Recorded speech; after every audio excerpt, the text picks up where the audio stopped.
శాలపల్లి దుబ్బల మీద 2 లక్షల కోట్ల రూపాయల దళిత బంధు స్కీములు లాంచ్ చేసిండు. ఆనాడు వారి మాటల్లో చెప్పాలంటే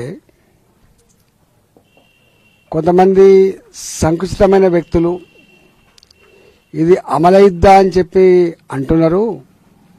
వాళ్ళకు తెలివి లేదు. తెలంగాణ రాష్ట్రంలో సంపదకు కొదవలేదు. తెలంగాణ రాష్ట్రంలో ముఖ్యమంత్రికి సంకల్ప దళిత బంధు స్కీములు లాంచ్ చేసిండ్రు. పైలట్ ప్రాజెక్టు కింద హుజురాబాద్లో ఎన్నికల కోడ్ ఉంది కాబట్టి ఇవ్వలేకపోతున్నా, ఎన్నికలైన వెంటనే నేనే కుర్చేసుకొని కూర్చొని 2 నెలల్లో 3 నెలల్లో 15 లక్షల రూపాయలు చొప్పున దళితులకు దళిత బంధు ఇస్తా అని చెప్పి ప్రమాణం చేసిండు. దాంట్లో 17,000 పైచిలకు కుటుంబాలు ఉంటాయి. అనేక మంది పొట్ట చేత పట్టుకొని ఇక్కడ ఉపాధి లేక పట్టణాలకు పోయే వాళ్ళది ఇలా రాయలే, వలసపోయిన వాళ్ళది రాలే. 14,000 కుటుంబాలకు మాత్రమే ఈ దళిత బంధును సెలెక్ట్ చేసి ఫస్ట్ విడత కింద 4 లక్షలు 5 లక్షల రూపాయలు కొద్దిమందికి, 10 లక్షల పైచిలకు తీసుకున్న వాళ్ళకు మాత్రమే, అంటే కార్లు తీసుకున్న వాళ్ళకు, మిగతా పెద్ద పెద్ద వెహికల్స్ తీసుకున్న వాళ్ళకేమో వచ్చినాయి. కానీ చాలా మందికి సగం డబ్బులు కూడా రాలే.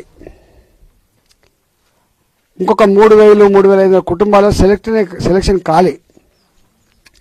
మొన్నటి ఎన్నికలప్పుడు మళ్ళీ స్వయంగా మళ్ళీ అదే ముఖ్యమంత్రి హోదాలో పోయినసారే నేను గెలవలేకపోయినా, మీరు నాకు అన్యాయం చేసిండ్రు, మీరు మాకు ఓట్లేయండి గెలిపియండి, మొత్తం దళిత బంధు సగం డబ్బులు ఏవైతున్నాయో ఇచ్చేస్తా, రాని కుటుంబాలకు ఇస్తా అని చెప్పి ప్రగల్భాలు పలికిండు. మొత్తానికి ప్రజలు నమ్మలే, తిరస్కరించింది, అయిపోయింది. రాష్ట్రం మొత్తం దేవుడెరుగు. ఇలా అదే ఎన్నికలు కేసీఆర్ ప్రభుత్వాన్ని ఇలా మట్టి కనిపించింది కాబట్టి ఇవాళ ప్రభుత్వం మారడానికి, కేసీఆర్ గద్దె దిగడానికి దళిత బంధే కారణం. కాబట్టి నేను ఇప్పటి ప్రభుత్వాన్ని, ఇప్పటి ముఖ్యమంత్రి కోరుతున్నా.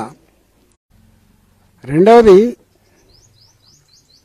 ఏ కుటుంబాలైతే ఆనాడు వలసపోవడం వల్ల వాళ్ళకు రాలేదో అలాంటి కుటుంబాలన్నిందరికీ కూడా పూర్తిస్థాయిలో దళిత బంధు చేయాలని చెప్పి కోరుతా ఉన్నా.